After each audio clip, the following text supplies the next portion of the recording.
The body keeps the score, as The they body say. keeps the score, especially when watching VeggieTales.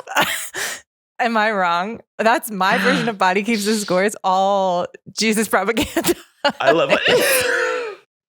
love when we say something and I just know that's going to be the snippet at the beginning of the episode. The same thing.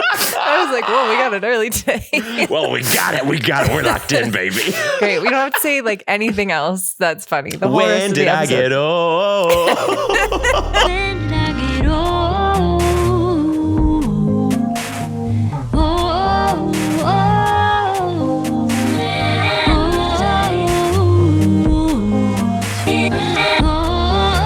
Hi. Hi. Welcome back, Welcome everybody. back to Keep Me Young. I am Blake. And I'm Heather. And this is Keep Me Young, your weekly podcast for watching two millennials try to keep themselves culturally relevant through pop culture, entertainment, video games, politics. I always forget the word politics, even though I feel like we talk about it a lot. I know. Although I don't know if mine are... I think everything's inherently political, right? Let's get deep immediately. No, but... you can't be unpolitical in a world like this. You really can't, though. Just sort of like being alive is political. No, one of our friends actually, one of our straight guy friends, he was showing us Speak his for yourself. Just kidding. what my one no, but he was showing us his dating profile, and he was showing all the stuff, and I was like, wait, where are your politics? And he's like, oh, I had it hidden. I thought people didn't like discussing politics on there or whatever, having that displayed. I'm like, no, you're looking for straight women. So for their safety, you need to put on there right now that you're liberal, because you are. That's a really good point. That's a really good point. Great. What are your thoughts about because sometimes you can just list it as like a liberal, progressive, whatever, socialist. Yeah. Mamdani Khan. Exactly. Or people will put it like in their bio where it's like no SWERFs, no TERFs, free Palestine. No one's free until all of us are free. And then it's like the bulk of their bio is like sort of slogans. I'd rather have the tag. I would rather not, because here's my thing. I'm all for being political. Obviously, I'm just starting off immediately with, I guess, hot takes. I don't know if it's a hot take. I feel like this is pretty universal. But if your stuff is only retellings of other people's like mottos, I just feel like you don't have a lot of substance on your own. That's how I feel too. And so, as you can imagine, so many in the lesbian and trans community have like slogan after slogan after slogan. And we're probably all on the same page, babes. Absolutely. And it's just, I respect it. When you I'm do there that, with you. giving... I'm obviously there with you, but seeing the literal same exact text in all of these, I'm like, that tells me something. And it's kind of giving the pussy hat. It's giving pussy hat liberal. Exactly. Yeah. I know. Right. This is the pussy hat liberal version. Because I don't think that when people are like, no whites, I'm like, great, good for you. I mean, yeah, honestly, I'm right there with you. I'm right there with you if I wasn't. That's sort of like more helpful than I believe in this house, we believe science is real, Black Lives Matter. Yeah. It's like, yeah. Maybe not in a place like my hometown, maybe not in some of these cities that I have been traveling to on my little Rumspringa, but in New York City, in LA, yeah. We know. We know. Yeah. You're because liberal in New York. You're crazy. You're bold. You're brave. / because it's so, and you're in the queer community, because it's so ubiquitous. I don't know. If I am to believe that it is woven into the fabric of your life, let me find out in other ways on your profile. You know what I mean? What lists I'm in a mutual aid group that blah, blah, blah, blah, or I volunteer at blah, blah, I donate to something.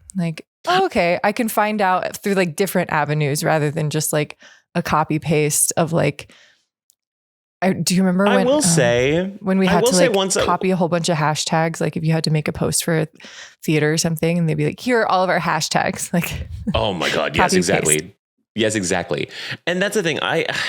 In those situations, I feel like I don't want necessarily, I don't know. once I know where you lean politically, I don't necessarily want to talk about it all the time on my first few dates.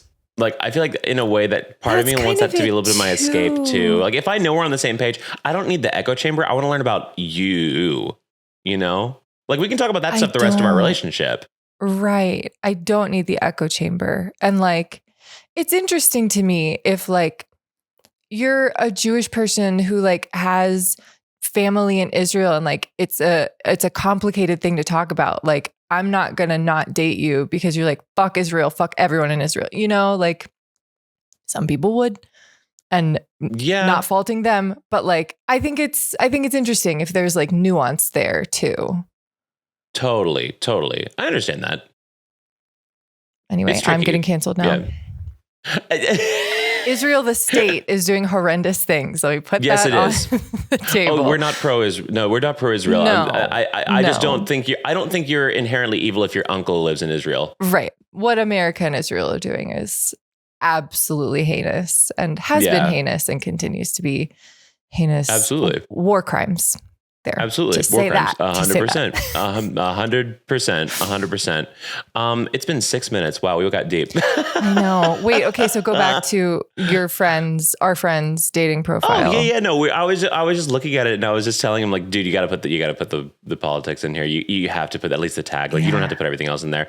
Although we did, I think we he tried to fabricate the most, because he is a really good guy, but he just had like different things listed that I feel like wouldn't have like matched as well with girls. Fun. And so we were like, let's like try to make, me and my other girlfriend, we were like, let's try to make the most like straight woman bait bio we could possibly get. You have to. And I think it turned into, because I was like, there's certain indicators that are way more subtle that people like, that is just like a tell without having to be a tell. And it was like, you do learn what the dog whistles are on dating profiles. Yes. It's kind of crazy.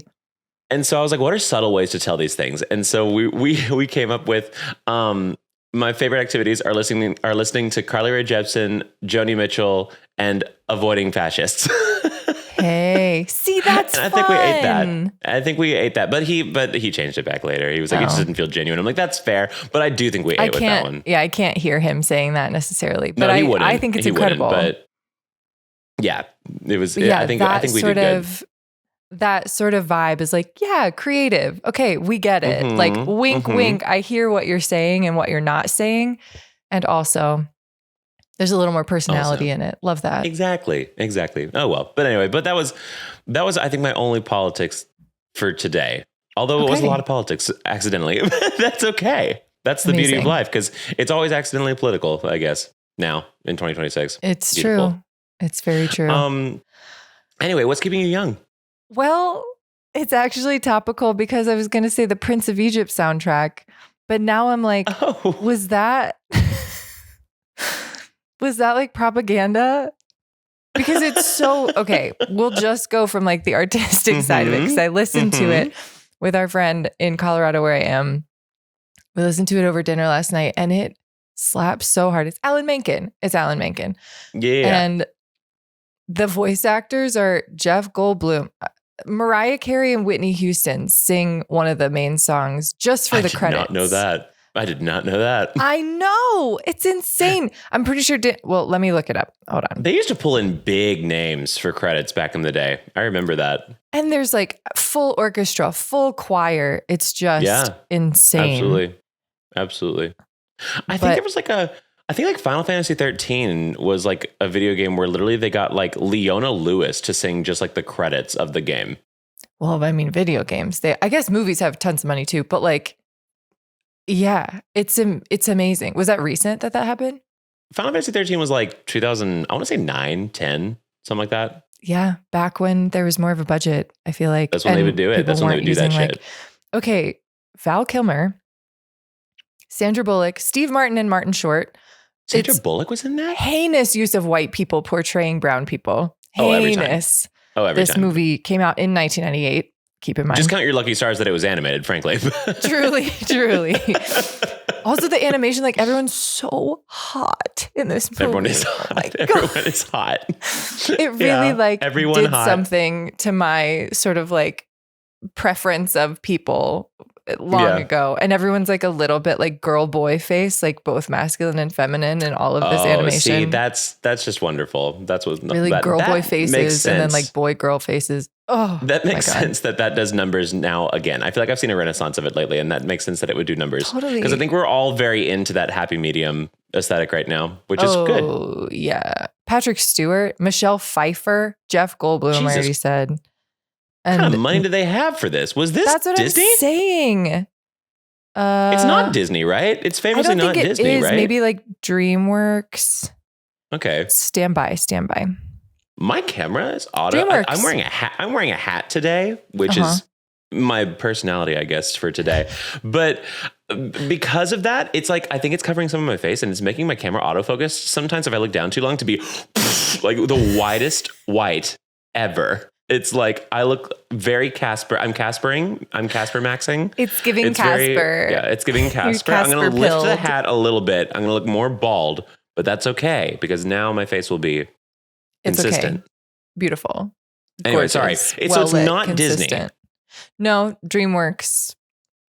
Good for and them. I do. Because the co-founder of DreamWorks. So like. I think it is propaganda. The co-founder and CEO of DreamWorks had frequently is Benjamin Netanyahu had frequently suggested an animated adaptation of the 1956 film The Ten Commandments. And while working for Disney, he decided to put the idea into production after leaving Disney and founding DreamWorks. Okay, work. I mean, Disney famously hated The Chosen People. Oh yeah. So he couldn't make it there, Famously. maybe. So then, see, okay, that's my biggest thing with how politics are now. I'm like, which it's the far right famously for a very long time hated Jewish people.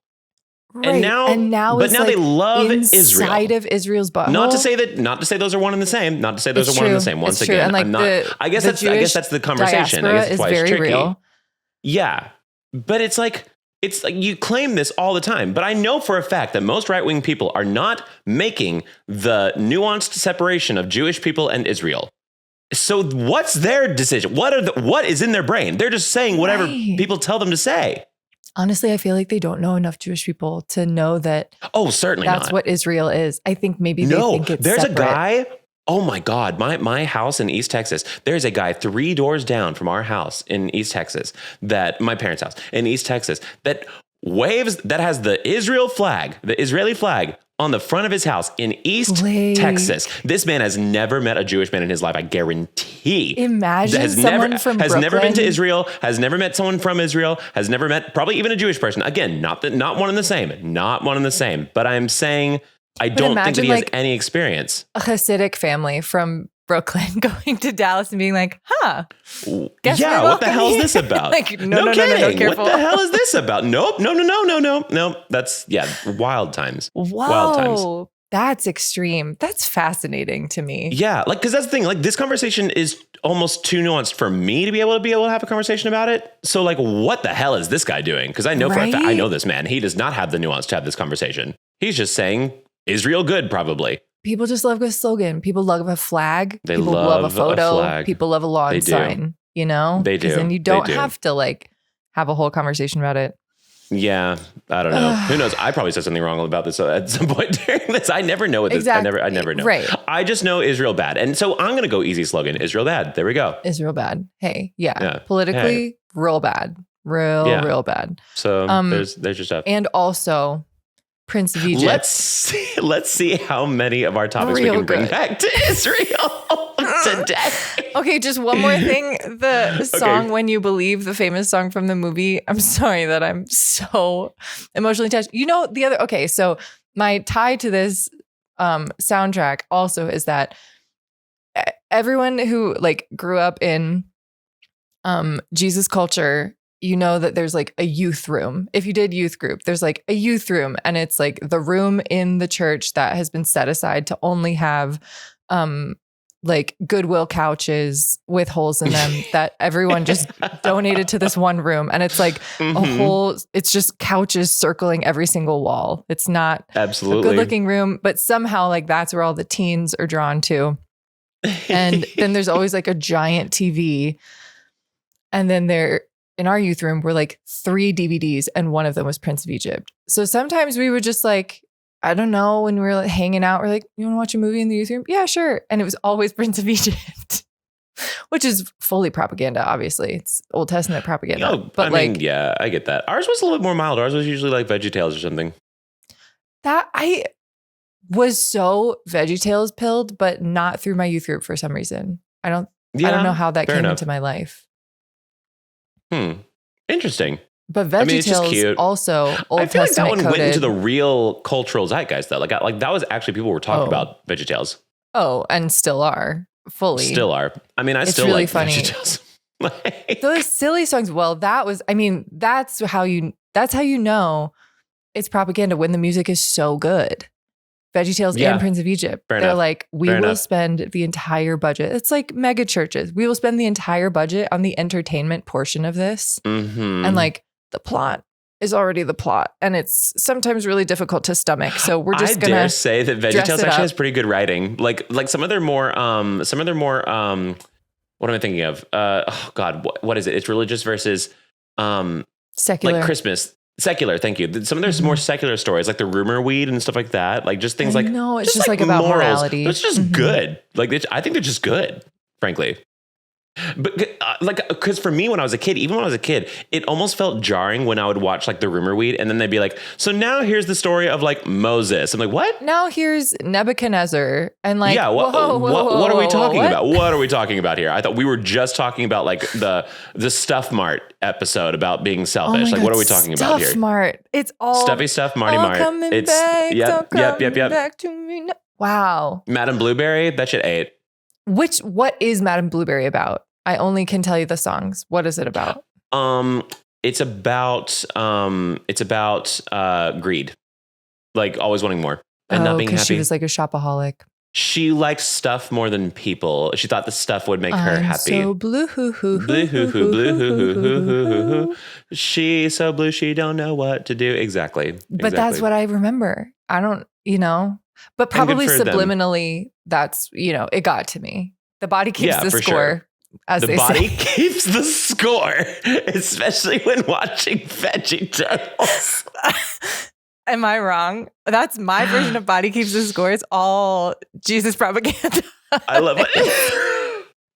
I love when we say something and I just know that's going to be the snippet at the beginning of the episode. The same thing. I was like, well, we got it early today. Well, we got it. We're locked in, baby. Great. We don't have to say like anything else that's funny. The whole when did I get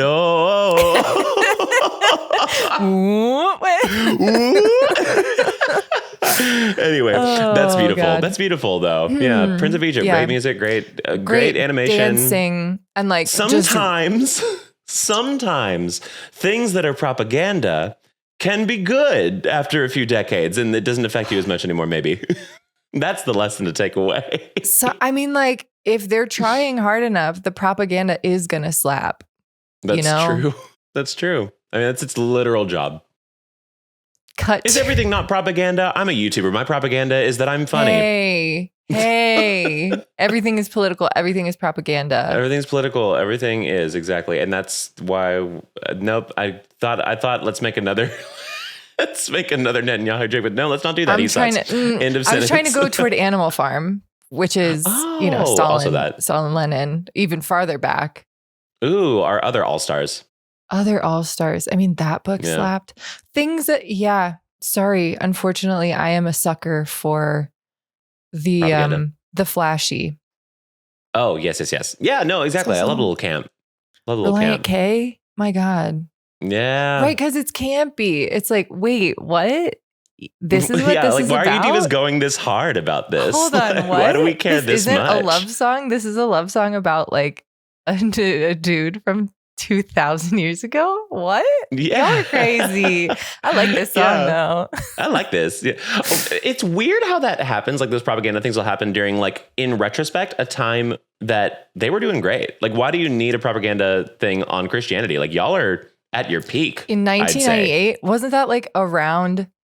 Oh, but maybe it was like fighting for, because Prince of Egypt could go either way. Like, and same with VeggieTales. Like, it's Old true. Testament. They're like, bring back Old Testament. We miss when God was mean. It could be the Torah, or it could be the Bible. Right. You know, we miss when God was just an absolute evil son of a bitch. Totally. Did you ever have to go see The Passion of the Christ with your youth group? And oh my God, no! Because so the Passion of the Christ happened right when because you're 3 years older than me, Heather, right? I want to say. Yes, about. Yes, I want to date you. You because you're 24 and I'm 21, right? Okay, exactly. So when Passion of the Christ came out, I was like in 5th grade, 4th grade, I think, or something like that. There was a group for our parents I was in middle school. all go. All of our parents went. And so I remember that. And then they all came back, and then like everybody was like a lot more religious for like a few months. Exactly. And that was I like, wish I was too young to see it. I'll never unsee that. I watched it a few years later. I guess the middle schoolers can go. Yeah. It was one of those things that like in the moment, I feel like everybody was like, this is legit art, blah, blah, blah. And then you go back to it now, and it's kind of torture porn. It's like the spooky parts of American Horror Story, like gory, but like verging on kink with how gory it is. I dare say yes. I don't know. I just put that together of like that. I can't remember which season of American Horror Story where there's like a dude that's like in a cage in the attic, and like he's got a boar head over top of his own head. Yes. Really, that was Coven. Yeah. And doesn't somebody have crazy. Like hooks in their skin or something? Sorry. Things like that. So yeah, gross. They went hard. But that lives in the same, I think that like tickled the same part of my brain, because when I watched it, I was like, oh, but it's because the body kept the score from the Passion. The body kept the score for the Passion of the Christ. Absolutely. The body kept the score for the Passion of the Christ. I mean, and to be fair, it's like a real historical event that happened. Like he was crucified along with many other people. True. Crucifixion was a horrible thing, and all this other stuff that like really did happen. So like there is validity to it. They didn't have close-up camera angles back then though. No, right. There's validity to it, but there's just a lot that's, I don't know. It's one of those things that's like, the audience that's going to go watch this is probably already on your team. You don't need to like. Oh my God. You don't have to bring it home that hard. Anyone. I don't think you're turning anyone with the Passion of the Christ. VeggieTales at least I don't think did a lot better job of that, probably. I think VeggieTales did a much better job to turn people to Christ than Passion of the Christ, I would probably say. Have I told the story about opera camp where I felt like a cougar? I was in my 20s, but I felt like a cougar with this one particular person that was like my boyfriend. Haven't told this story. In one of the shows. How little do I tell to make it vague? He's very religious, or he was at the time, very religious. And the story's so funny. And like in a relationship, as were we all. And except for me. Oh my God, I had the most Christian. Speaking of Christian, I had the most Christian 2 summers there of my life. Oh my God. No, meanwhile, everyone was like breaking up and cheating. First summer, 2 guys wanted me. But I had just come out. And so I was scared of anything related to intimacy. Sure. So I think I like completely made out with somebody and called it a day. And I was like, that's fine. I'm scared of sex. And then the next year, when I was ready to date, when I was ready to be in a relationship, no one wanted my ass. That was a Christian ass summer. Damn. I'm so sorry. It always is that way. It always is that way though. It's only when you're ready. Yeah. There's like a glint in your eye when you don't want it. That guys just that love. People go, I'm here. Exactly. Like, yeah, like I'd leave it. I'll leave them. I know you don't want it, so I'll leave them. Oh my God. Just exactly. You know. Crazy. But yeah, this person seemed to be having a Christian summer. And then at the end of the summer, we were in this show together, and I was doing my little thing where I just like have no boundaries and fall in love with anyone I'm in a scene with, which I got my award for at the end of the summer, and which I do not participate in anymore. Yeah, we gave Heather the best stage chemistry award because Heather fell in love with every one of their co-stars. I really did. But you were magnetic too. They fell in love with you, whether they'll admit it or not. Hey, yeah. So, okay. Yeah. Anyway, this guy, was like sneaky smooth. Because he had like fucking transition shades, like straight boy hair, very, very Christian. But he would like whisper these things that I'd be like, oh, you know exactly what you're doing. And one of those, speaking of like VeggieTales being more successful than The Passion of the Christ, I can't believe we got here. It happens. It happens. Whatever. Fun. I was like, making fun of him for something, which is also like a very attractive thing that I used to do to flirt, is just neg people. Cute. You did the boy thing. Wow. I did the boy. That was on my gender journey. I really did the boy thing. So I was doing that. He leans over, gets right next to my face, and he says, "You can catch more flies with honey than vinegar." I got pregnant. I wish my voice would be as low as his too, but like just so close to my ear, being like honey than vinegar, just like right next to the mic. You don't have to be mean to me for me to like you. I was like, wow. That's And then later he was like, ew, I have a girlfriend. Yeah, kind of. He was like, no, I couldn't. No, I couldn't. And right. Didn't he like soft call you a harlot? Then. Oh, maybe that was me because I felt really bad. Like I felt very icky about it. I just remember you coming up to me later and just basically being like, I'm a whore. I think that was fully me. No, he would never have. He's cool. Much too kind. Fair enough. Because I was like, I had zoomed out from the whole summer and been like, Heather, what is going on? I was in the closet. I came out of the closet. Yeah, like that's what was going on. I was very confused. Not to villainize everybody that's in the closet ever, or like to always be like, anybody that's mean is just secretly gay, which is like also not a good narrative to spread. But man, coming out really does change your personality a lot. You lighten the fuck up. You really calmed the fuck down too. Cause I was just like, I think it was the sort of thing where I was like, let me try this. Like sort of chasing. I agree. Because I wasn't feeling what I wanted, or I didn't know what I was supposed to be feeling, I guess. And I was just like, 100%. Maybe this will be it. This seems exciting. And then each time I would be like, it wasn't that. It's because you're gay, sweetie. It's because you're gay. Yeah, exactly.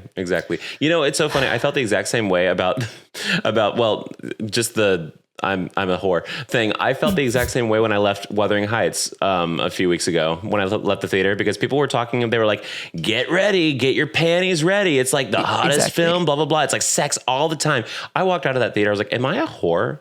Like this felt so milquetoast. This felt so milquetoast mild to me. I'm like, nobody even spat in each other's mouth. You're not going freaky like that. What are y'all doing? What are we doing? It is 2026. It wasn't even bodice ripper. Like the bodice stayed on. Like somebody just described the film as horny and not sexy, and they could not have put it better. Because like literally, I hate that. I have no time for that. No, it like all the sex scenes, like they're fully clothed the whole time. It's like under her skirt or whatever. We don't see anything. We don't do anything. And I'm not saying we have to for the film to be good, but oh my God, do not call it the sex film of the year if we're not doing crap. It's like when 50 Shades of Grey, when Christian Grey was like, I fuck hard. And then they just do like Missionary for like half a minute and then he's like done. Like, what are we talking about? I never saw 50 Shades of Grey and I don't intend to see Wuthering Heights it's either stupid. For these reasons. They're both stupid. I thought Wuthering Heights was okay in the moment. And then I talked to my friend who's read the book. It's shit. It's awful. And also there's like complete whitewashing of like a pretty crucial element of the book, which is that it's like apparently it's just like lightly implied, but it does explain a lot of stuff. Like he's just brunette. He's not like a different ethnicity from her, which it just is makes like a lot more sense. Oh no, I mean even in the book it's only like apparently lightly implied. I see. But if you take it like that, it makes way more sense. Totally. So like I completely agree that I think it would make it much more dramatically sound. So like, I don't know. They were like, no. Yeah, it's interesting. Yeah, I saw a video that was like, this is a post-heated rivalry moment in history. Like, we're not settling for this anymore. No, it's not. Sorry. Oh, okay. I thought you meant like the movie. Okay, never mind. Yes. not settling because it's post-heated. I was like, heated. Are you kidding me? What? Heated rivalry. I was like, heated rivalry makes that look like Veggie Tales. Exactly. Oh God, so lame. But oh well, it's fine. Anyway, it was beautifully shot. Like the visuals were gorgeous. But yeah, right. It looks like a movie, like film studies film. Yeah, it's just fine. It's just fine. Anyway.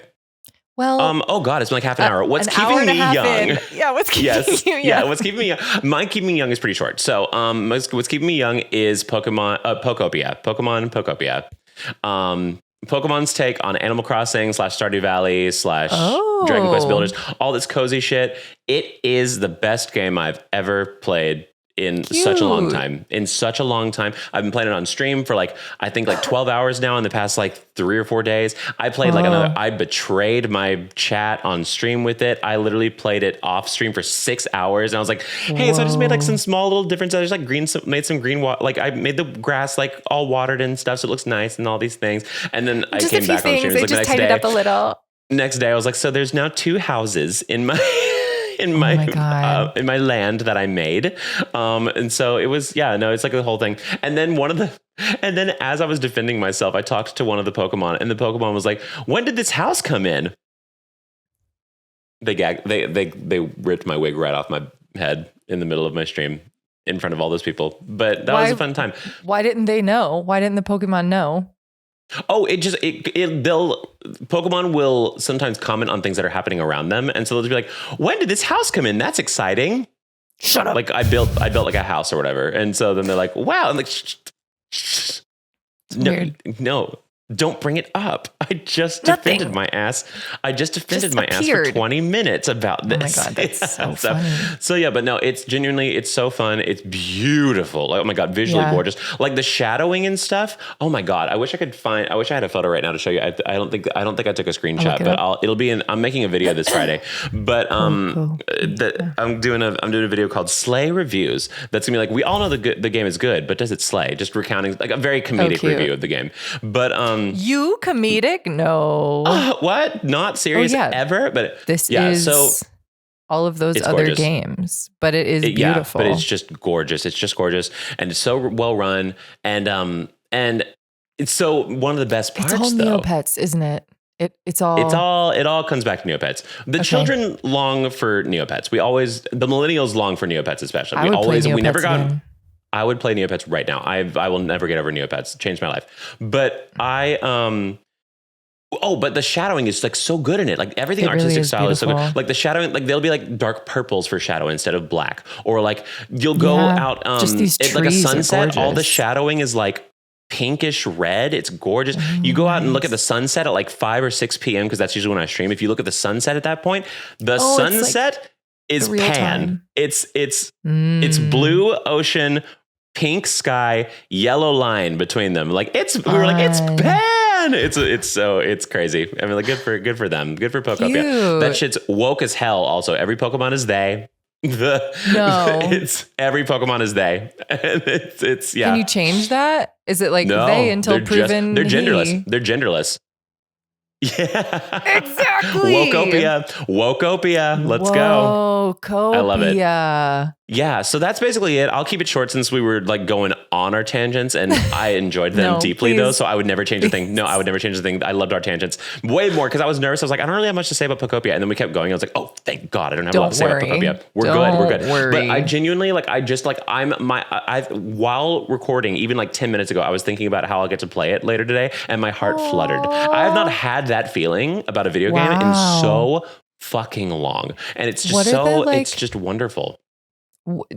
I'm so happy for you, and I want to know more. So you wake up, I'll play it, but you're building homes, you're building a society. So you play as a Ditto. You know Ditto, right? I do. Gen 1 Pokemon, little pink blob. A lot of these Pokemon are very Kanto. People, I say Kanto. It's Kanto. I say Kanto. They're like, you're mispronouncing. I'm like, I don't want to say Kanto. That just doesn't even sound right. That doesn't even sound right. Kanto. Anyway. That's why. Yeah, exactly. Opera. But you play as a Ditto who wakes up after this post-apocalyptic. Oh, that's the thing. Underlying story is post-apocalyptic environmentalist story Hello? It's like there's environmental storytelling, but there's also environmentalist storytelling, because you wake up as a ditto that's been like apparently in like, I don't know, a coma or whatever. And so then you have like a vague memory of what your trainer used to look like. So you turn into them, and then you're pretending to be them the whole time. And so then you meet a Pokemon, and then you wake up other Pokemon by getting all these habitats reformed and like watering them and bringing all the forest and nature back to life and stuff. Whoa. And then there's all these different like little accounts of things. There's like little like human logs like around the places that you can find and stuff like that. Like one of the stories is about talking about like humans used to use something called streaming services until the generators all got overused and stuff like that. And so we had to go back to these things called compact discs. And so you're like finding CDs you can play music for and stuff like that. It's like all this stuff. It's like are gonna love this. I'm telling you, it is so. It sounds. I hate to be the person to politicize everything, but it's just so beautifully woke. It's so like soft and wonderful, but then like and also aware. Nostalgia and also new technology. Yeah. That's so fun. Exactly. It's so wonderful. I could not recommend it enough to people. The game is sold out everywhere. The physical copies are sold out everywhere. I got it. I mean, I got it from just a digital download. Pokemon itself, to celebrate it, released like I think like 30 different Pokemon plushes that had the stupid little Ditto face on it, which is so fun. I got one. I'm getting an Espeon in a few days. I'm very excited. Good. You have. You must. It's just a beautiful time. I love when a video game comes out that it's kind of like in 2016 at our second year of our opera camp. Our year of that opera camp, when Pokemon Go came out and the world was just like united. It was just united. Like we would go into the town. We would go from our opera camp, like 10-minute drive into town just to walk around and play Pokemon Go. Like a whole group of us. Right. I don't think this was like necessarily a group of people who would have gone like on a nature walk for that long otherwise.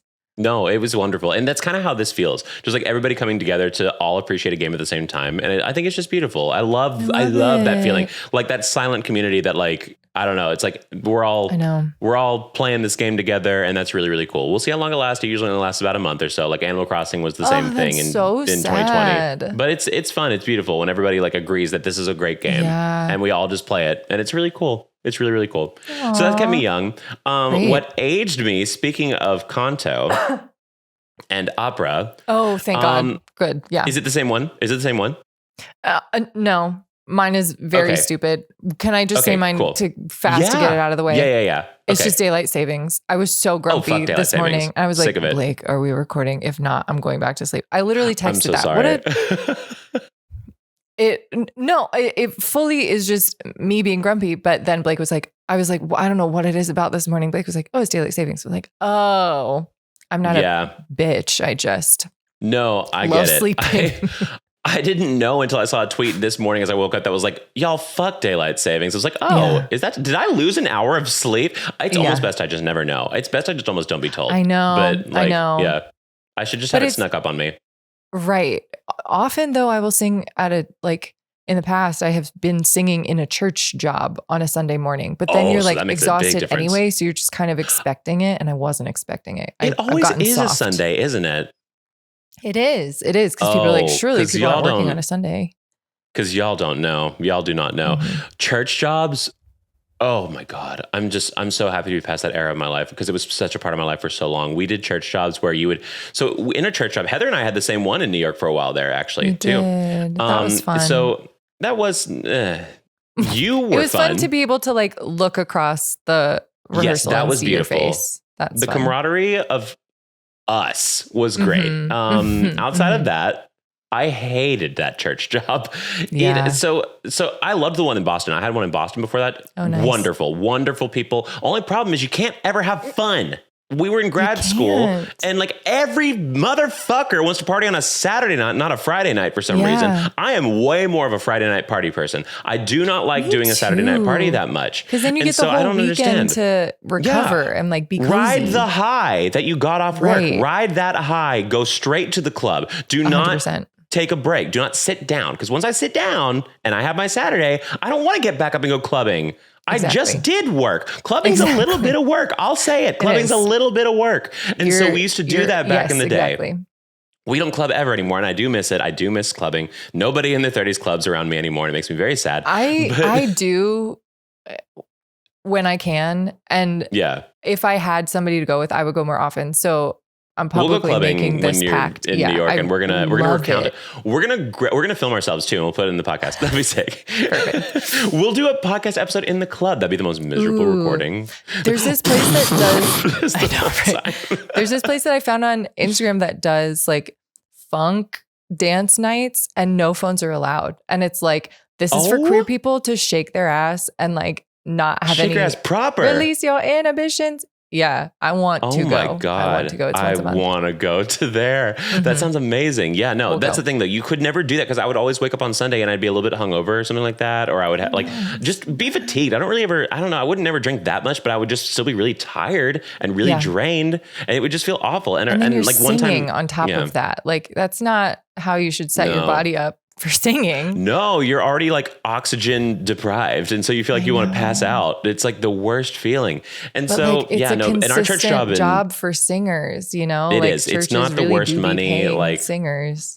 It wasn't bad. It was like an extra in New York with our church job. I got like an extra like $1,000 a month, which was good at the time when I really needed that. I wasn't full-time employed. I definitely needed that money. It helped pay my rent that first year because I think I was only paying a little bit over $1,000 at that point because we had like COVID wages or we had COVID rent prices. So everything was like, you know, $1,000 was pretty doable in Brooklyn. Right. Now, certainly not. But it got my rent paid. So anything extra was just like extra money, which was great. Right. And so but the problem was I hated that church job within an inch of my life. I was so looked past. I was so ignored. They never gave me solos. They said I think they said like I wasn't, one time at the very end of it, like they said I wasn't a good leader because I wasn't looking up enough at the choir director. I'm like, I'm sorry, how does that show leadership? Because how is anybody watching me while I'm doing this? And I used to tell them all the time, you hold your choir. If you're an actual choir head, like you and I are, we know he didn't know because he was an orchestral director who got a choir gig just because that was what was available. He clearly wants to be an orchestral director. He clearly does not want to be a choir director.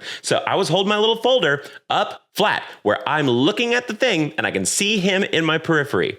And he doesn't know that because he's so used to violin players, I guess, just staring at him that he thinks that me doing this is not looking at him. When I can still see you, Heather. I'm looking at my phone screen right now. I can see every bit of your motion. I can see my own motion, the tiny bit of my motion in the tiny little corner of that.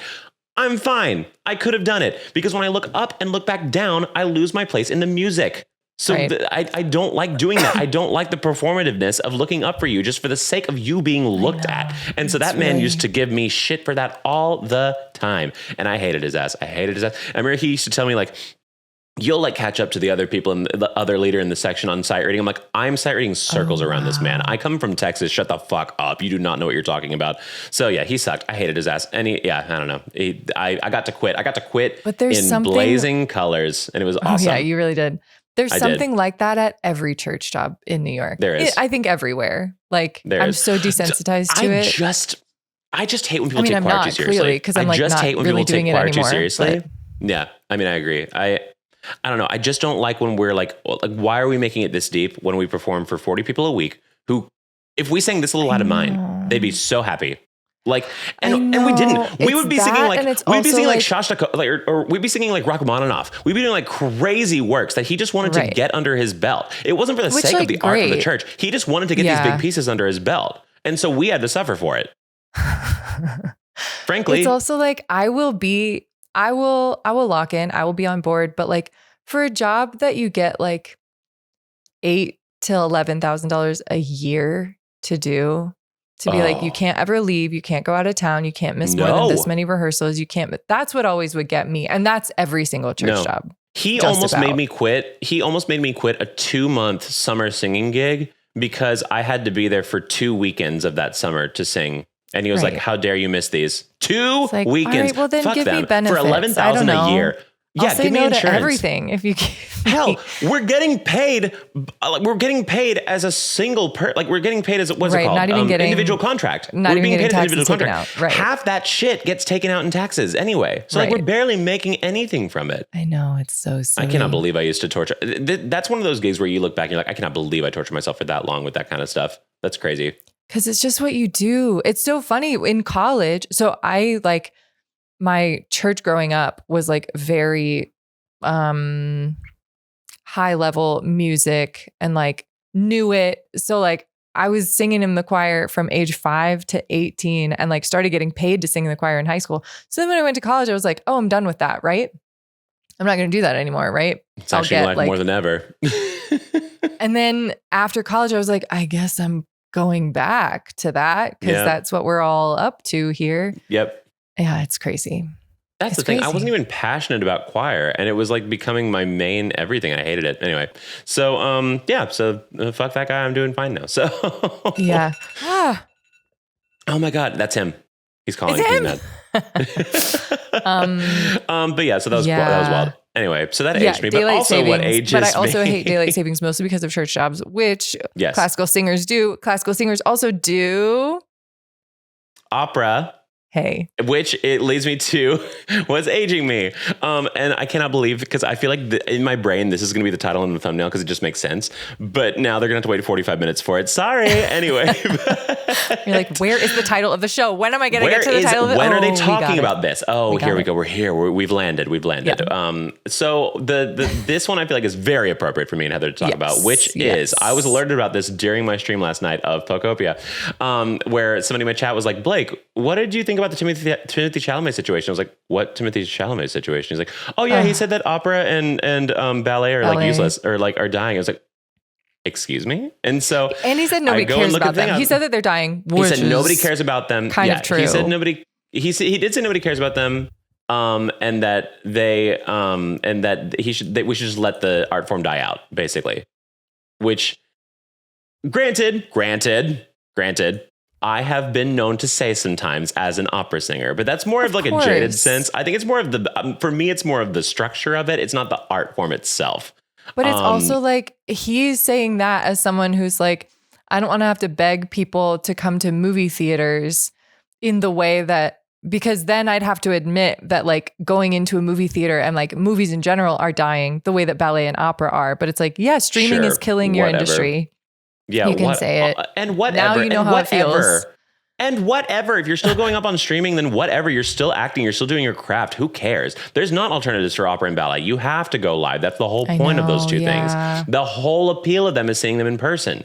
And so, and I said this last night, though. Fewer people are going to movie theaters because I love to go see a movie. Yeah. And I said this last night, though. Does kill it, but anyway, sorry. No, going to the movie theater is the best thing ever. I love doing it. But I've said this before. I said this last night too, as my knee-jerk response, which was frankly a kind of cunty. But I was like, listen, leave it to the method actor to think that anybody else's talent is not as valid because all they can do is act. Like, I'm sorry. That's such a thing. That was even a thing in music school, even levels within the musically gifted people. Like, I remember musical theater students hated when the opera students showed up and sang Glitter and Be Gay because they couldn't do it. Yeah. Right. Because they just couldn't do it. It's not because they didn't like the song. It's because you can't do it, diva. Sorry. Yeah. And so then it's the same thing with Timothée Chalamet. Of course, he sees opera and ballet as lesser and like a dying art form and all this other stuff like that because he can't fucking do it.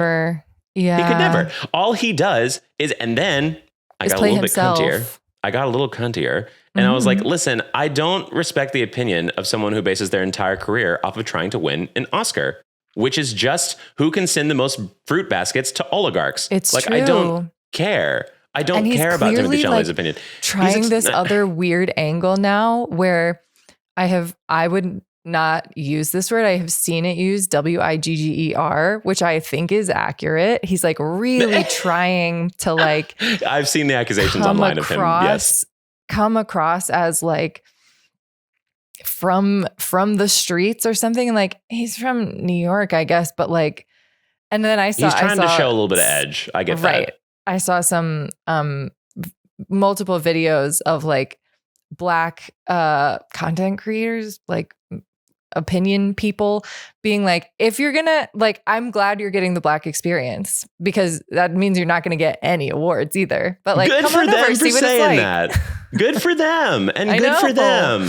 That's the thing. Oh my God, because I lived in that culture in East Texas. Everybody was so racist, but at the same time, they wanted to be Black so bad. 100%. I'm like, you don't. No, you don't. Right. You have no respect for that culture. You just want to wear Band-Aids under your eyes like Nelly. You have no respect for that culture. So, Right. Exactly. Like y'all have no respect for that culture. Shut up. You do not like. Ugh. That made me so mad. That always made me so mad. I'm like, why are you trying to imitate the thing that you condescend all the time? Right. Like he's going through puberty or something and we're watching it in real time where we're like, Timothée, like, where are you going? We all know where you come from and like who you are. Who is this? Like, you went to an art put school. Upon personality. That's all right. It's a phase. Go through it. Okay. It's just, I don't know. He just comes off as I like his acting ability, and I thought he had a lot of like really cool stuff. I liked Call Me by Your Name. I liked Dune. I liked all this stuff, and I think he does a good job. But I just find what he's doing lately to be, frankly, a little pathetic. Like I think what he's doing. He's doing well. I haven't seen Marty Supreme, but I've heard he does a good job, and I've heard it's a good movie. But it's just the underlying of you're doing this with the I hope this gets me an Oscar, not I want to do this. Like there's a difference between I want to do this and I want to do this because it'll get me an Oscar maybe. Like shut the fuck up. It's the press tour of Marty Supreme that makes me not want to see the movie because he's clearly so thirsty and so like flirting with Gwyneth Paltrow and like, I'm so cool. I'm obviously a shoo-in. Like, I'm not going to see your movie. Ew. Wow. Yeah, that's the thing. I don't know. And I'm sure he'll get it eventually. Maybe he'll get it for this one. But I just don't respect the opinion of somebody who, like, your entire mentality is industry-based. It is not based on artistic integrity. Mm-mm. And maybe at one point it was. So of course he wouldn't. So of course he wouldn't like opera and ballet. The whole point of those two art forms is artistic integrity. People aren't in that for money. People aren't in that for notoriety. They're in that because award there's shows none for those. No, there's none. They're doing it because they want to do it full time. You're already acting full time. You already have all this shit handed to you, frankly, because most people don't get the route that you get. Most people don't get the route that you get. You've been handed everything in the world. And to act like going down to streaming is the biggest insult in the world, to be on that same level as all those other poor peons that have to do art for art's sake. Fuck that. It's very like male comedian punching down on trans people when it's like, are you just mad that they're getting attention paid to them and like you aren't the center of culture and attention anymore? Like, exactly. Are you just noticing that people are talking about other types of people and you're mad about it? Are you just noticing that, like, I don't know. I don't think he thinks that ballet and opera are a competition for him necessarily, but like, why punch down like that? What are you doing? But to see it as, I mean, I guess it's probably a commentary on the industry more so than anything. Like, I don't think he's right. I hope he's not like ripping on the art form itself. I wouldn't think he would. But I don't know. But I will say, I was shocked when I heard about this story. When people were talking about this, it was like, oh, this is like definitely some just like under the radar thing, like whatever. I was shocked to find out how mainstream this hit. I was like, there's this many people coming to bat for opera. Where are y'all in the seats? Where are y'all in the theater? Dude, wait. Show up. So follow through. The response to it from opera companies and opera people is my Facebook is just funny. My Facebook is still mostly opera coded, so there was a ton. I have to like call Facebook for that sometimes. It's like only people I went to high school with now, and I love it. But what was I going to say? Completely forgot. Somebody on Facebook made a really good post though about it. They were talking about how like they were saying like, of course he doesn't respect some of these things. Some things are a slow burn, and some things are like quote unquote boring, like growing a garden, learning a craft, watching Dune. To be in the movie Dune and be like, opera sucks. What? Like, Dune's slow as shit, man. The whole first movie is just build up. Oh my God.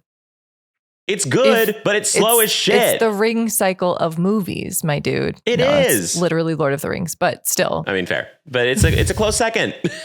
But I do love the opera companies who are like trying to clap back, but like, you know, with their marketing departments that are like the Met former doing opera singers. Code Timothée for a discount, that was cunty. I ate that up. They ate that one thing. Code Timothée for a discount. Good for them.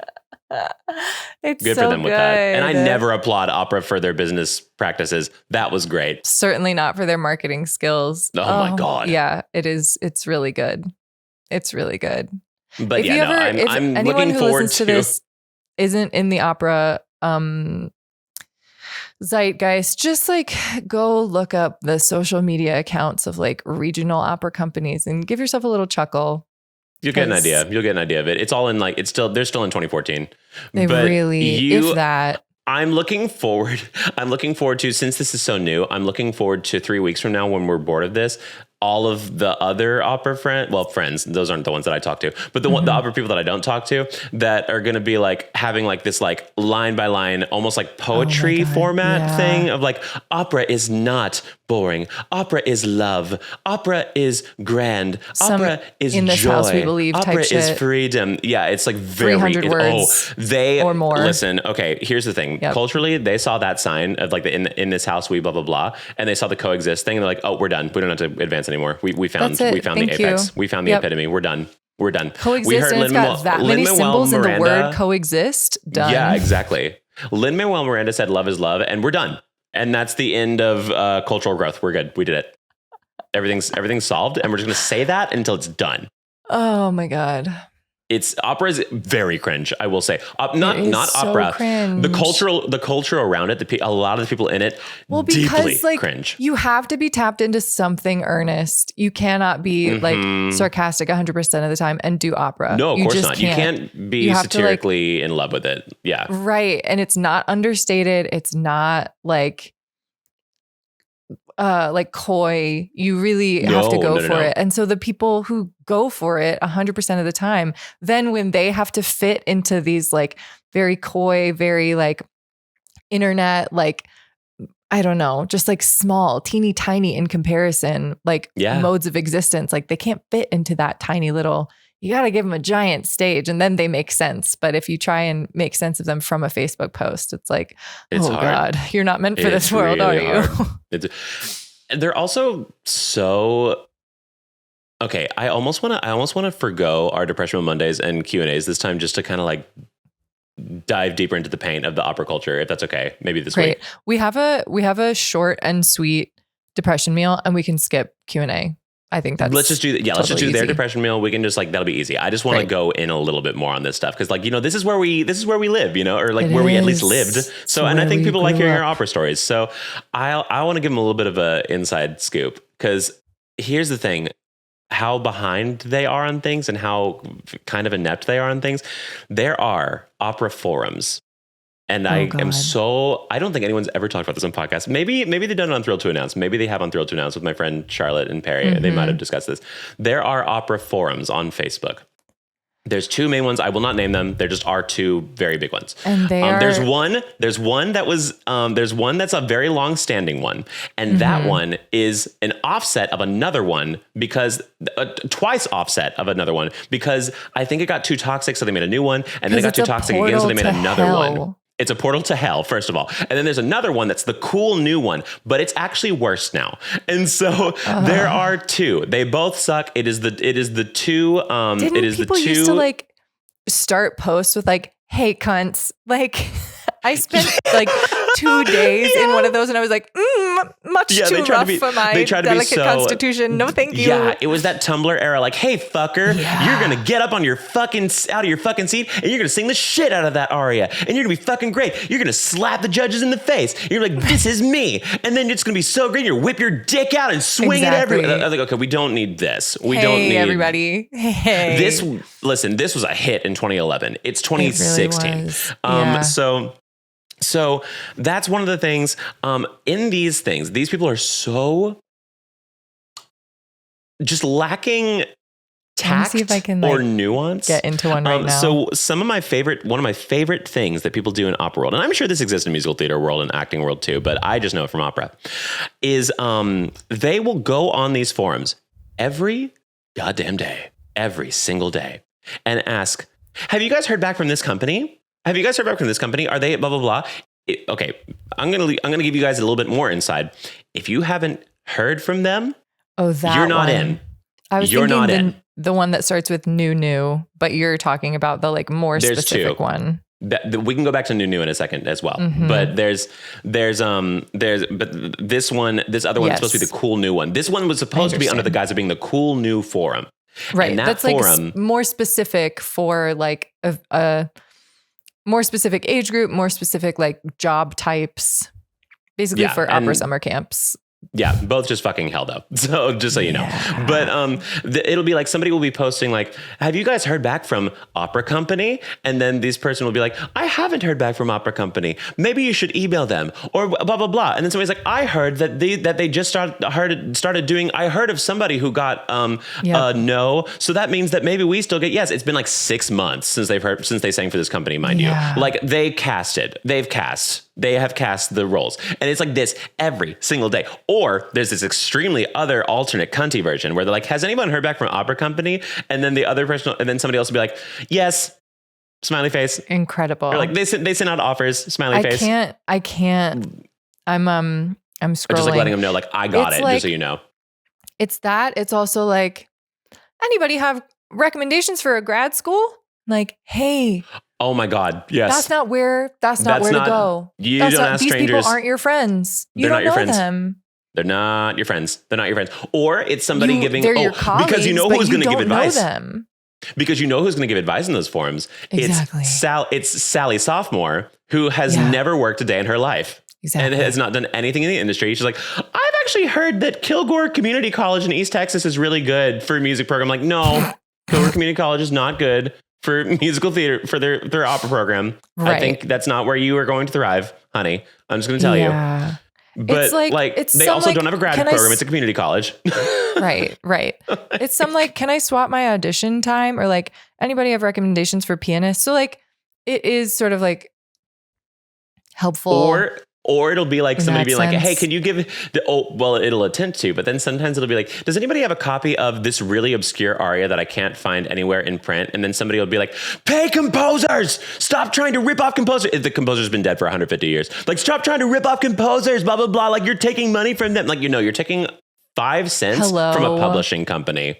Right. And it's for a PDF. You will live, you little suck up. What are you talking about, class trader? But they like do all this crap. And then, my favorite thing though, that the original Toxic one does is that if you say something wrong, or if you word something poorly, and then God forbid you delete that post. It's called dirty deleting. They call it dirty deleting. And they're like, how dare you? This was for learning, blah, blah, blah. No, it wasn't. It's 50 comments in a row of everybody trying to get their lick in on this comment, of everyone trying to like get their snarky little one up on that thing. Like, delete the post. And like, why'd you delete the post? People could have learned from me calling you a cunt. Like, what are we talking about? What are we talking about? I'm in this Facebook group right now. It's crazy to me that people use this. There are so many like recent posts within the past 24 hours. Yeah. I didn't know. I didn't know it was such an active group still. I just realized that by talking about this, there's a non-zero chance we could end up on this forum. And wouldn't that be beautiful? Put it on there. Oh my God. If we photo of me. I would love to see new headshots. I'll send you a better headshot if you really want it. I would love to see people that I have hated for years talking bad about it, because they're the ones that'll be mad about it. Are the ones that I have secretly despised, and they don't know I exist. That's the other thing about this forum.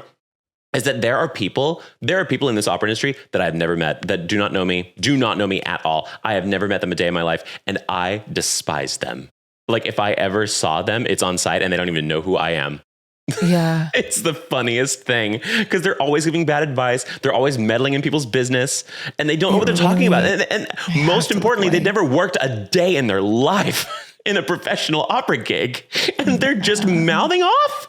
It makes no sense. I know. I don't feel like I have enough backing to talk about stuff, and I at least worked. Right. Can I talk about a beautiful place that used to exist on Facebook that no longer exists, that was so loving and supportive. And that was Opera Diva Dress Collection. Oh yeah, because that one turned into a grift. It did. Yeah, but go on, tell them. Beautiful time, which was great timing when I was peak girl drag, wearing gowns all the time, but not with a gown budget necessarily. Doing recitals, doing wow, what did we need so many gowns for? I guess you needed gowns for everything. Concerts, galas. I needed gowns so much for a and they asked that from the brokest people in America, which were opera singers. So enter Opera Diva Dress Collection, where it was such a like hyper local, not necessarily geographically, but like hyper local group of people, of just people who were wearing gowns being like, I'm selling this. Who wants it? It's like deeply discounted, or like I'm emptying out my closet. Here's a bunch of stuff for free. Or like I'm going to be in Dallas for 2 nights and I just learned that like I need a red gown, but all I have is a black. Is anyone in town? And like that kind of stuff would happen. It was so beautiful. Yeah. I see it through different eyes now where I'm like, oh, we were still trapped because like you don't actually have to wear a gown. You can do whatever you want. It was like That's true. Pussy hat feminism of like, yeah, but we're a sisterhood and we're helping each other out. And like, we're suffering together. Girl boss. Or you own one gown and you wear that for everything. And you like say, fuck it. Unless you're purchasing me a gown, I'm only wearing the one that I own for every single gig. So Absolutely. That's, post-capitalist vibes. Sure. But at the time, it seemed like the best option. And then like, there's still people that I've worked with within the past few years who I'm like, oh my God, I think I bought a dress from you. Like, it's such a cute little clothing swap vibe. That is cute. And then somebody turned it into a grift. Yeah. And, so what happened to with that? Basically, like you had to like pay to be a member there, or you had to like pay to like message? They started a website. So then like the Facebook group completely went defunct and they started a website where, it wasn't like a subscription to the website, but you had to like register to be a buyer and a seller, I think, which maybe cost money. Like you had to register to be a vendor on this website. Like it was I don't know, like an in-person. Okay. Yeah. Oh, yes. But either way, you had to pay to use the service at that point. You did. It was literally just a dress exchange. Like it was nothing. But of course, then like a friend of the person who started that also makes her own stuff. So she was like, had a platform for her own stuff. And that's where that went. Yeah. Wait, a friend of yours did? No, a friend of the woman who started it. I'm pretty sure that's what it was. It's like, okay, good. I thought you said a friend of you because that was about to segue into my next part of that, which is that my friend has an entire photo album of catalog comparing the products that are being sold on that website to things that are being sold on Amazon in bulk. It is the same products. Send me that. And this is all alleged. This is all alleged. We are not naming. We're not doing anything like that because my friend has been keeping these forever just because she wants to blow it up one day. And she's been looking for the right platform to do it.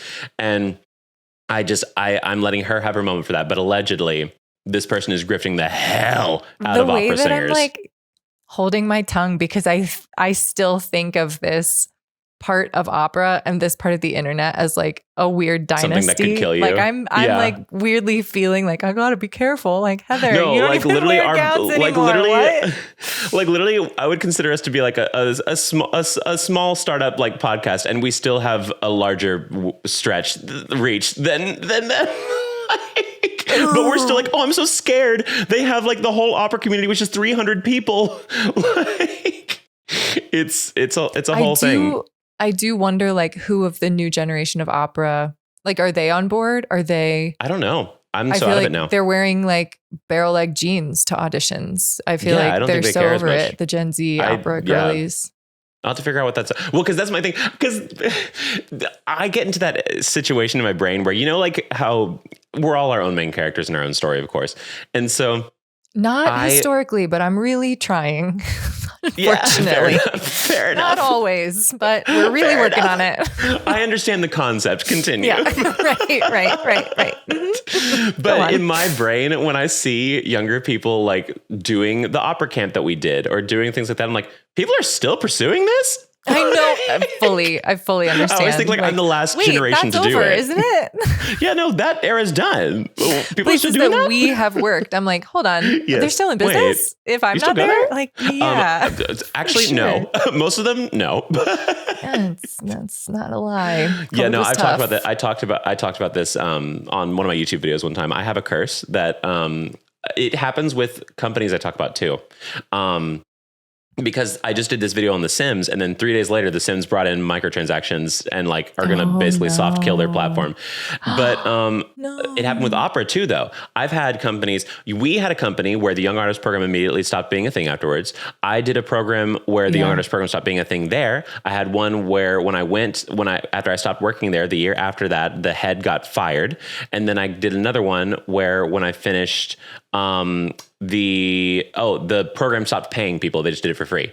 So yeah, no, Lord. it's I have a reputation. Although I think that's crazy. I think it happened. I think that's just kind of happened to a lot of opera companies. And I think I just happened to be in all the ones that like did. Right. But yeah, no, it's crazy. I have that with physical structures. Like my elementary school it's in the same location, but it got like kind of like mowed to the ground and then rebuilt. Wow. It's a completely different, it's like a charter school now too. My middle school and high school got bulldozed and got like combined with this other school to be like, because they hate learning in South Carolina. They were like, oh, the academic magnet and the arts magnet, the two highest achieving like public schools in the state. Let's combine them. Let's just give them fewer resources each, but like together they'll get a new campus, but it's like in a totally different worse. Right. It's a totally different part of town, totally different school. My church got parts of it were torn down and rebuilt. The theater I worked in growing up, like got totally redone, which is like, I guess these things happen. But there was a time in my life, like when I went to college where I was like, there's nothing to come home to. So once again, just not the main character in your own story. Exactly. The dispensable past, Heather Jones. Also it was all around the same time. So then also like the first house I lived in Princeton, New Jersey, when I moved off campus, and it was like such a sweet vibe. I loved my two roommates. That house got completely bulldozed and it's like a parking lot now. So yeah, sometime in my early 20s, I was like, what does this mean? But now I'm just like, oh, renovations happen a lot. It'd be that way stuff sometimes. Gets torn down a lot. Yeah, it's fine. It's be that way sometimes. Anyway, so all that to say, that's a little bit of a look inside our industry. But all that to say, it's still better than Timothée Chalamet's bitch ass opinion.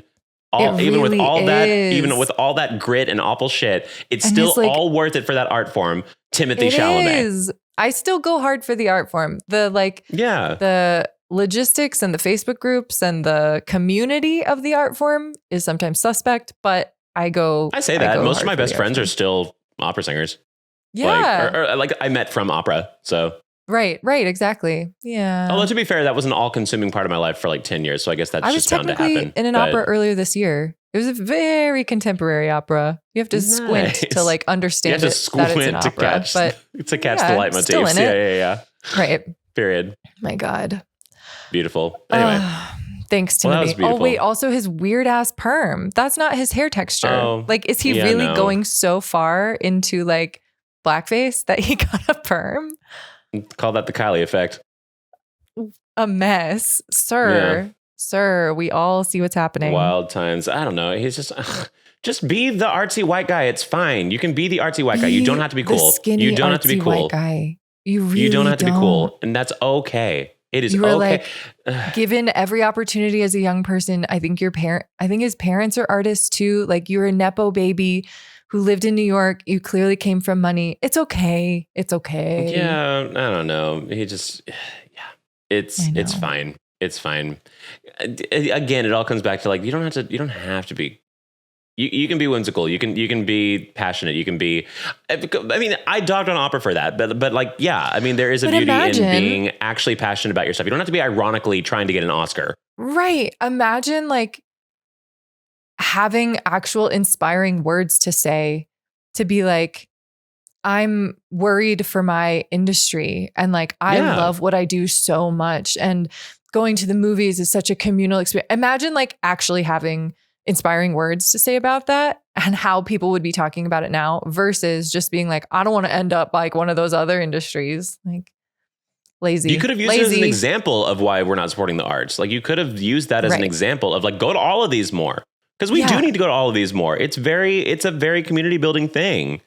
I know, you got to leave your house. You got to leave your house. Not even necessarily community building, but I mean, to a degree, community building, I think. But then even more so, it's just like spiritually reinvigorating. We have some miserable ass people out there right now. And honestly, okay, example it's for people. It's going to be less propaganda than church. I will tell you that. If you go see theater, tell you that much. It's the same thing, but it's way less propaganda than church. If there's one way that I can advertise live theater, live ballet, live opera, any of that stuff, it's this. You know that feeling when there's a whole meme about it where everyone's like, I've never had an original experience. You know, when you leave a movie theater and you feel like a different person for like 5 minutes, you're like, oh, it feels weird to walk back in the real world. It's that times 10 with live theater. It is something that sits with you for days. I watched to weep when I was a little kid.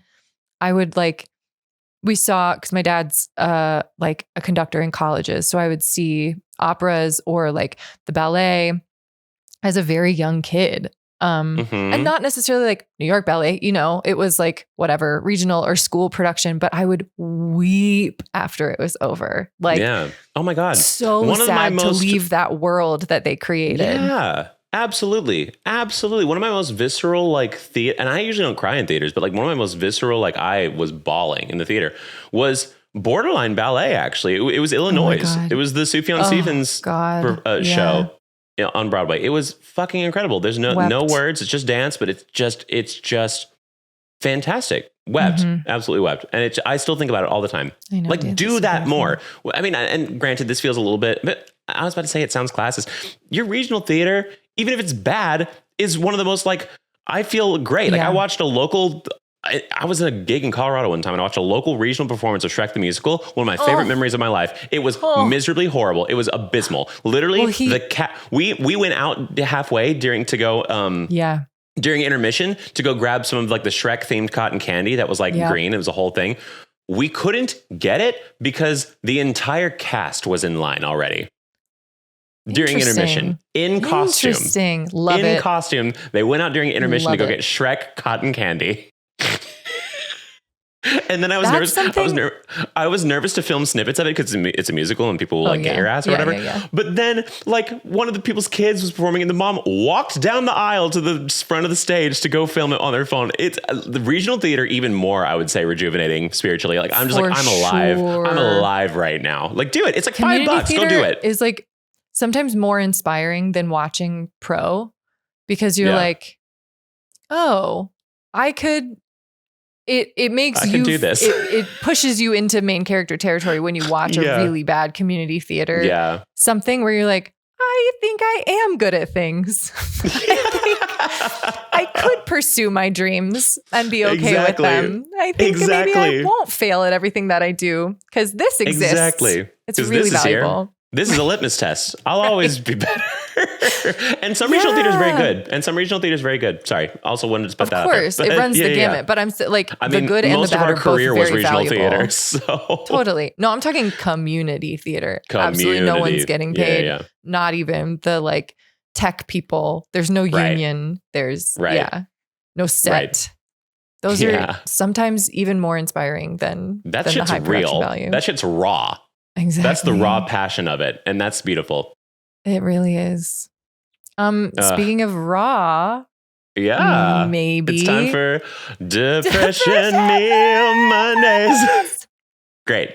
Sure. And this subject line is Depression Meal, many, many E's, ... Mondays. I love that. That's so cute. They knew it. They yeah. Mm-hmm. So this is from Amy J and Dylan, her son. Cute. Aww. I love that. You will see why today was I love that. I feel like I'm going to love Dylan's meal. Yeah, right. Love the podcast. Keep it coming. It's been so lovely to listen to you both blossoming into amazing hosts. Oh, cute. As a fellow millennial, I use your podcast to keep in touch with what the hell is going on with the world. So thanks for that. My 8-month-old son and I listen to podcasts in the morning, and he does perk up when hearing Blake and Heather chatting away. Very cute. I love that. My depression meal comes from a time when I traveled for work. I was young and silly, and upon arriving at the hotel we were staying at, I was starving after traveling because I was new to the job and wasn't sure what was going on. I didn't feel confident enough to just go and get some food. So instead I ate, quote unquote, 3 sachets of sugar from the tea and coffee stand and picked at some crisp crumbs from the bottom of my bag. Hello? How young, though? That's so worrisome. That's not a depression meal. That's a pigeon meal. When I met up with my colleague an hour later, he had bought himself a whole meal. Yeah, a whole meal deal. And I felt very sad and still very hungry. 0 out of 10. Would not recommend. Maybe this is more a depressing meal than a depression meal. Anywho, thanks for reading. Love you both. Amazing. Anywho, thanks for reading. Love you both. Can't wait to see more Pocopia Blake. That is why. Oh my God. We needed to get to this today. I love that. That's incredible. Somebody told me on stream yesterday that their 6-month-old watches with her for my streams. It keeps the 6-month-old distracted. I'm like, I'm saying some vile shit though. So 6 months though. 6 months, who cares? You're right. In a few months, they should worry because the kid might be repeating things, but it's probably fine for now. If they show up to kindergarten saying slay, like that's a win. But if they go up, if to saying, if they walk up and like, you're a cunt, like that's going to be bad. It's not going to end well. Yeah. No. Yeah. Well, that's that. Yeah, that's beautiful. That's so fun. Oh my God, I'm glad we did that depression meal then. That is a pigeon meal. That is so sad. We rambled long enough, so sorry to disappoint for people that submitted stuff, but you can always, we keep a backlog, so we'll probably have it up at some point. But you can send any of your depression meals or your Q&As to me and Heather via keepmeyoungpod@gmail.com or on Instagram @keepmeyoungpod or in our comment section of our YouTube videos. So there you go. We love to read them. We love to see them.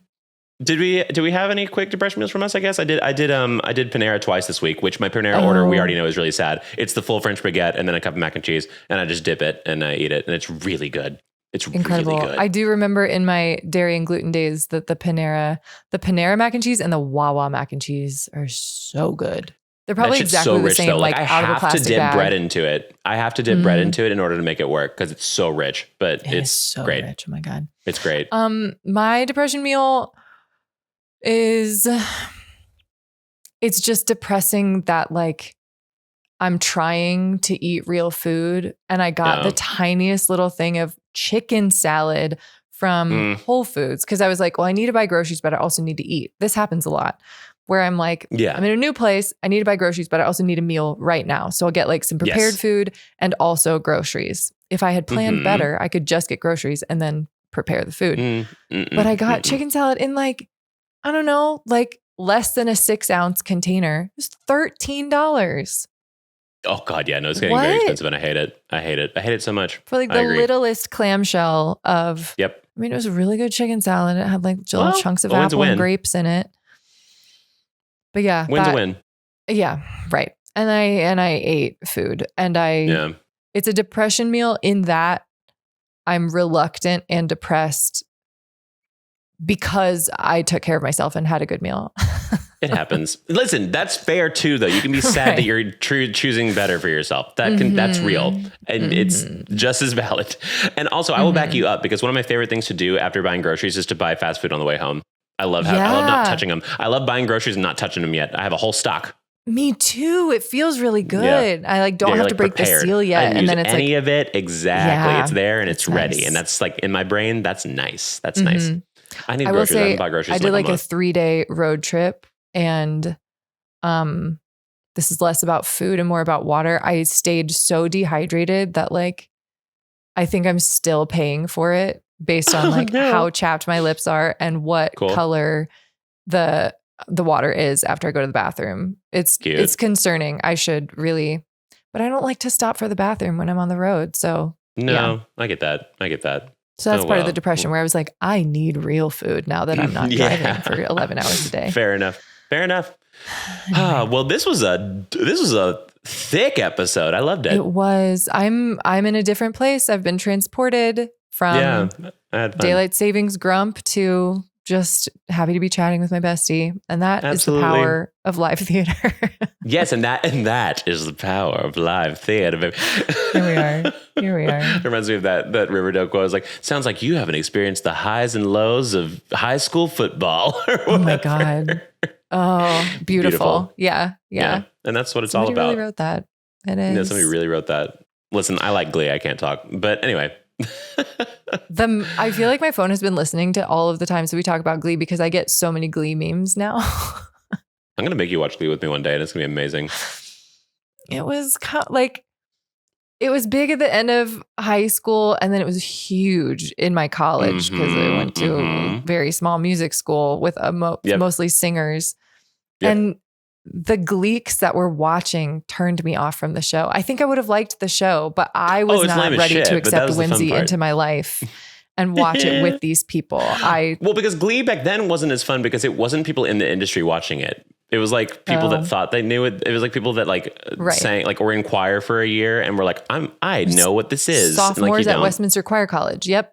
Yep. 100%. And so it's just different. When you're in the industry, I've watched it 3 times. It gets better with age because I've done it now. I've lived it and I get it. That's fair. Okay. Yeah. We'll do a rewatch. That'd be a fun thing to stream. Rewatch. Like we're making a second podcast. We're making a second podcast where we talk about Glee.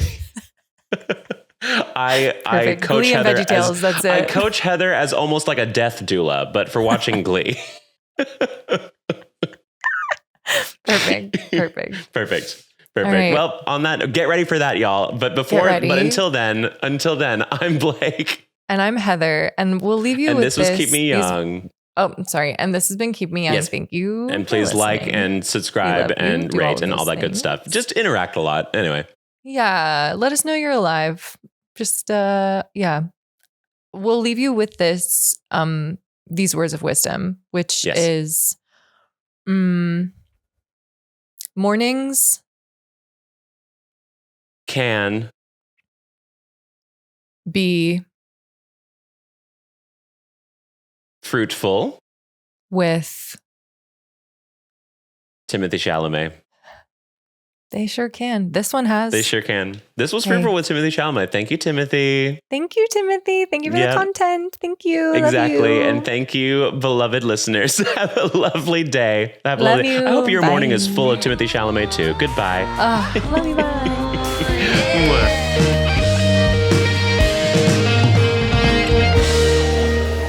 Good job, everybody.